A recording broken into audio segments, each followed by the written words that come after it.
이 호족벌 미래 세대에 물려줘야 될 시흥의 보물이다. 생명이 숨쉬는 곳이다 이거죠. 근데 저는 진짜 개인적으로 시흥이 참 좋아. 집 앞에 나오면 바로 이런 펼쳐진 풍경 같은 것들이 인간으로서 아 그래도 내가 다양한 걸 좀 느끼고 살고 있구나 라는 그런 생각을 하게 된다고. 그러니까 예전의 호족벌의 의미와 지금의 호족벌이 갖는 의미는 또 다를 거라고도 생각하거든요. 보존해야 된다, 개발해야 된다, 뭐 이런 가치가 계속 충돌하고 있어서 뭐든지 이제 보존해야 된다는 것을 이제 개발했을 때 그곳에 다시 가보면 느낄 수 있는 게 있잖아요. 다시 볼 수 없다는 아쉬움이 있고. 소망함? 그런 게 있죠. 우리 세대만 여기를 쓰고 버릴 게 아니라 다음 세대를 생각하는 그런 철학을 가지고 여기를 바라보자 이거죠.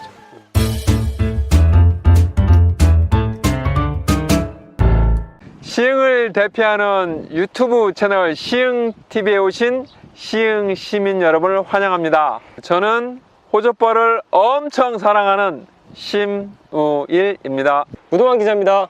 서성민 변호사입니다. 반갑습니다. 반갑습니다. 아, 이 호족벌에서 뵙습니다. 선생님이시잖아요. 심우일입니다 보다 조금만 더 소개해 주십시오. 아, 저요? 네. 저 티처입니다. 네. 저희 시흥의 신천고등학교 교감으로 재직하고 있습니다. 아, 교감 선생님. 네. 지금 어려워하지 마세요. 이제 오늘 호족벌에 대해서 말씀 들어보려고 이제 모셨는데 시흥의 역사를 좀 알고 계신 분이 누구냐 했을 때 모두가 네. 그렇죠. 심우일 선생님을 말씀하시죠. 맞아요. 저요? 네. 세 분 모두가 그래서 네. 역사 선생님으로 알고 계시는 분들. 전 한문하고 중국어. 역사. 중국어. 네. 중국어란. 중국어란. 니하오. 모르는 하지 말라고. 네네. 많은 분들이 네. 역사 선생님을 알고 계신 이유가 있을 거 아니에요. 제가 아무래도 시흥 지역 역사를 좀 여기저기 이것저것 여쭤보고 조사하고 연구하다 보니까 저 사람이 역사 연구하는 사람이구나 이렇게 아마 생각이 됐나 봐요. 오늘 이제 우리가 그 선생님을 모신 이유는 호족벌에 대한 그 스토리 또 다른 이야기들 이런 것들을 좀 자세하게 알고 싶어서 하니까 선생님과 함께 호족벌의 이야기 속으로 한번 들어가 보실까요? 예, 좀 걷기도 하면서 하시죠. 네, 가시죠. 네.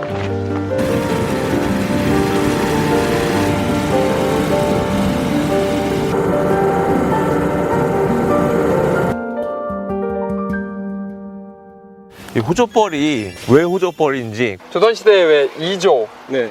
호조, 뭐 공조 있었잖아요. 그 호조와 관련 있는 벌판이라는 얘기죠. 아, 호조와 관련 있는 뻘이었다. 이 뻘이라는 건 이제 넓은 공간을 뻘이라고 네. 하는 거죠. 호조에서 만든 벌판? 그래서 호조뻘. 크기 어마어마하다 들었는데요. 네, 크기가 약 한 150만 평? 시흥에 그 150신도시 있잖아요. 네. 거기가 아마 150만 평 정도 그 정도 될걸요? 됩니다. 네. 뭐 신도시 하나 어마어마하네요. 만들고 싶으면 여기다 만들려는 욕구를 가진 사람이 있겠죠? 여기 호조였다면 조선시대라는 거잖아요. 그렇죠. 역사가 얼마나 됐을까요, 지금? 조선 1721년? 조선 경종 그때 정도에 이제 축조를 한 거죠. 그러니까 약 한 300년? 300년. 네. 네. 장수하셨어요? 300년 전에 그런 물길을 막아서 간척 사업을 했다라는 그렇죠. 거잖아요. 네. 그때는 뭐 기계도 없고 뭐 어떻게 했을까? 나 그거 궁금하다. 사람, 인력. 네, 지게? 지게 가장 지금이 아마 덤프트럭 역할을 한 거죠, 지게가.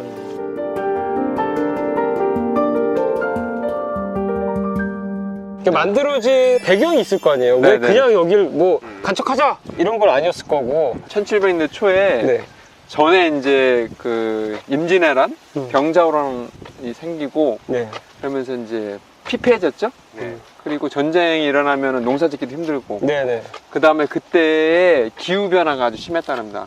그러니까 저온 상태로 되다 보니까 냉해 피해를 많이 입어서 농작물이 잘 안 돼서 가난한 백성들이 많이 살다 보니까 이 정권에 불안정한 국가가 되는 거죠. 호조가 어떤 기관이냐면 국가 재정을 담당하는 기관이잖아요. 그래서 호조에서 방조제를 만들어서 별을 생산하고 그 별을 가난한 사람들한테 나눠줘서 안정을 시키고 안정된 백성이 세금을 내면 그 세금을 국가가 운용하는 데 쓰는 거예요. 야, 근데 그때 이제 왕권 시대이고 굉장히 중앙 집권적인 때인데 왕이 여기를 만들어서 쌀을 나눠줬을까? 근데 그럼 왕이 다 먹었을까? 아니, 근데 이만한 거를? 지금 이제 기획재정부 같은 거네요, 그러면 호조가? 그렇죠. 이렇게 이게 뭐 두rum이에요, 이거? 저거 아니 저어색? 그러네. 그런 거 같아. 되게 넓죠, 그죠?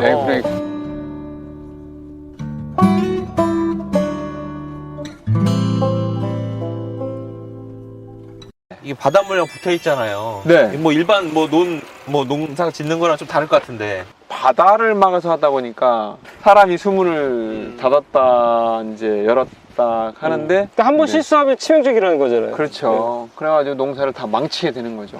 소금물이 네. 농작물에 닿으면 다 죽게 되잖아요. 이제 여기가 이제 농사를 지으면 물이 항상 제일 문제예요. 하늘에서 비가 물이 안 떨어지면 물이 없잖아요. 그러니까 네. 그것도 문제. 그러네요.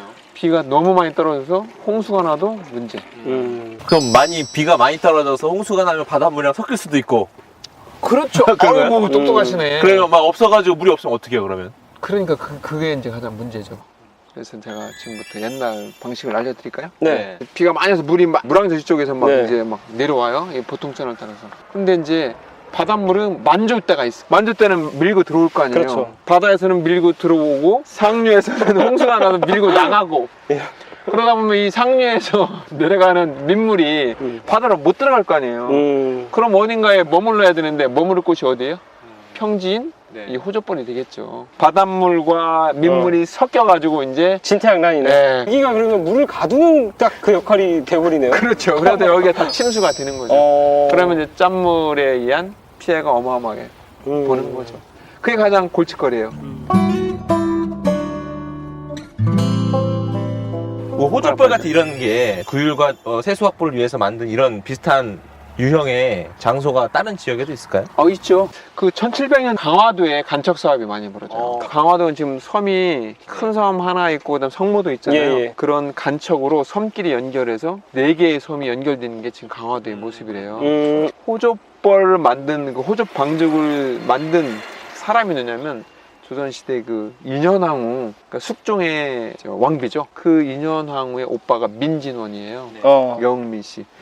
그분이 이 호접 방죽을 공사를 총 책임진 사람이거든요. 그 사람이 약 15년 전에 강화도에서 간척 사업을 그 사람이 해요. 방죽 전문가. 토목 엔지니어링 네네. 정도 되겠죠. 고위 관료에 해당되는. 지금. 강화도에서 그래서 넓게 이제 벌판이 돼 있는 거군요. 그렇죠. 지금도. 그래 강화살이 나오는 게 이제 그런 데서 나오는 거죠. 그래서 거기 가면 지금도 비석이 있어요. 근데 여기도 아마 비석을 세웠을 텐데 그냥 있다가 쓰러져서 어딘가에 묻혔다. 어딘가 묻혀있지 않을까. 비석 찾으신 분은 시흥TV로 연락 주시길 바랍니다. 이 어느 장소든 그 좀 배경을 알고 걸으면 맞아요. 조금 예. 생각하게 되고 내가 그때 시대에 잠깐 있는 느낌? 맞아. 뭐 이런 거 드는 거잖아요. 그래서 예전에 이 호접벌과 관련한 소재를 삼은 그런 예. 오페라 같은 게 있었어요. 그래서 네네, 제가 맞아요. 그걸 봤었는데 그 호접벌을 건설할 때 노동자들의 애환 같은 것들을 네. 이렇게 극으로 했더라고요. 근데 네네. 굉장히 재밌었고 네. 또 새로운 관점이었어요. 저로서는. 네. 우리 이제 오늘 이후로 그걸 또 보면 또 더 의미가 아, 그렇죠. 네. 네. 역사적인 것들 뭐 이런 것들에 굉장히 관심이 많으신가 봐요. 개인적으로 좀 예. 네. 과거를 좋아합니다. 굉장히 좋은 설명이다. 과거 있는 남자. 역사하면 심의 선생님이라고는 들었는데 네. 뒤에 이제 붙는 말들이 있더라고요. 네. 그분은 발로 뛰어서 스토리를 발굴하는 분이더라. 거기 이제 집중하시게 되는 계기나 뭐 이런 게 있어요? 보는 관점에 따라 차이가 있는 것 같아요. 그러니까 호접벌? 그랬을 때 그냥 어떤 사람은 그냥 호접벌이구나. 그런데 나는 호접벌? 왜 호접벌일까? 이런 이제 궁금증이 이제 생길 거죠. 호접벌이라는 이름이 너무 특이해가지고 왜 호접벌이라고 부르는지 여기 사시는 분들은 알겠다 해가지고 꼭 물어봐야지 해가지고 이제 묻게 되는 거죠. 그럼 호주에서 왜 만들었을까? 또 이런 궁금증이 또 생기는 거예요. 고구마 주기처럼 하나씩 어떤 호기심? 그런 것이 발동을 하다 보니까 자꾸 알고 싶고 알면 또 재밌더라고요. 그래서 시흥의 이제, 어마어마한 역사, 그런 스토리, 그런 것들에 대해서 정말 많이 알고 계실 것 같은데 공유를 좀. 네. 파일로 보내줄 수 있어요?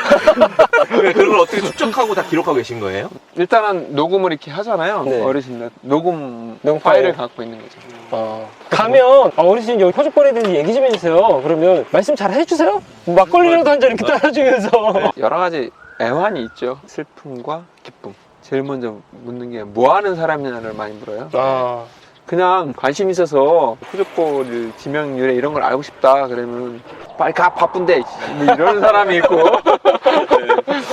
어떤 사람은 그래 이리 와 이러면서 얘기해주는 사람이 있고 이제 막 얘기하다도 갑자기 근데 이거에서 뭐 하려고 그래? 이거를 또 많이 물어봐요. 기록으로 남기고 또 녹음을 하는 거니까 나중에라도 이제 시흥 역사 뭐 할 때 그러니까 남는 거다. 그러면 또 이제 잘 얘기를 해주셔요. 그리고 나보고 간첩이 아니냐.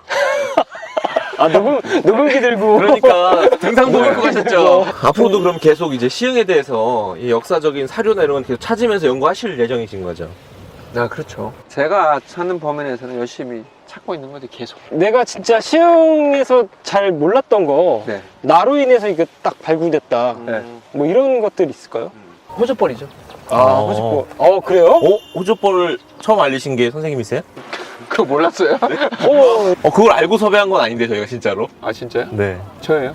어떤 얘기십니까? 그냥 마을 사람들이 그냥 호주벌이다. 그 다음에 시흥시에서도 정조가 능행을 할 때, 수원 갈 때 여기 들려서 가서 예. 그때 그 비용으로 쓰려고 여기를 막아서 벌판을 만들었다. 이렇게 했었어요. 네. 제가 2004년에 승정원 일기에서 이걸 찾아낸 거죠. 이게 잘못 알려지고 있었는데. 네. 지금으로 치면 청와대가 이제 승정원이잖아요. 네. 왕명을 출납하는 네, 네. 기관. 거기서 이제 임금과 신하들이 그 대화하는 걸 다 기록을 하잖아요. 네. 거기에 여기가 언급이 돼요. 인천과 안산 경계에 석장포라는 곳이 있는데 거기에 제방을 쌓게 되면 가난한 백성들이 좀 먹고 살 수 있게 되고 그다음 국가 재정에도 도움이 되니 쌓자 이런 제안을 하고 그리고 임금이 윤호를 하는 거죠.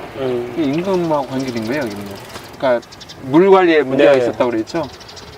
거기를 쌓아놨는데 홍수가 왔는데 제방을 막고서 물이 안 빠지니까 이제 물이 차올라서 원래 있던 논들도 피해를 입는 거예요. 그러니까 원래 있던 논을 가진 주인들은 여기 이제 토호 세력이겠죠. 그렇죠.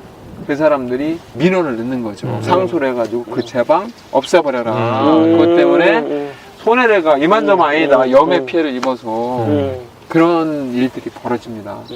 그런 기록들이 승정원 일기 한 10군데 정도 나오죠. 그걸 그럼 승정일기를 직접 다 보면서 찾아서 그렇죠, 제가. 유레카 했던 거잖아요. 그렇죠. 완전히 소름 돋는데. 호주벌의 발굴자. 그러니까 2002년부터 처음 시흥 지역사 연구를 한다고 자료를 찾고 그랬는데 가장 기뻤을 때가 호족벌에 관한 기록을 승정원 일기에서 찾았을 때 가장 기뻤죠. 찾으신 걸 가지고 또 우리 호주벌의 역사가 이렇다. 네. 라고 어디에다가 말씀하셨나요? 제일 먼저 그 시민들한테 알려야겠다. 그래가지고 지명률의 싸움 목적, 배경 뭐 해가지고 한 50페이지짜리 보고서처럼 만들었어요. 신문에 실어서 이제 네, 그래서 시흥 네. 시민들한테 알리는 거. 그 다음에 그 시흥시청 향토사료실에 자료를 줬죠. 시흥시청에서 2004년인가 시흥시사를 만들었을 거예요. 네.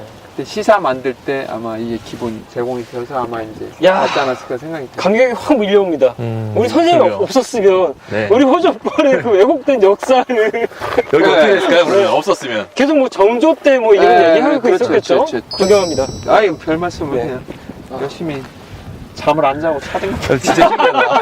하여튼 운명이겠죠? 그렇습니다. 호주벌이 불렀나 보다, 선생님을.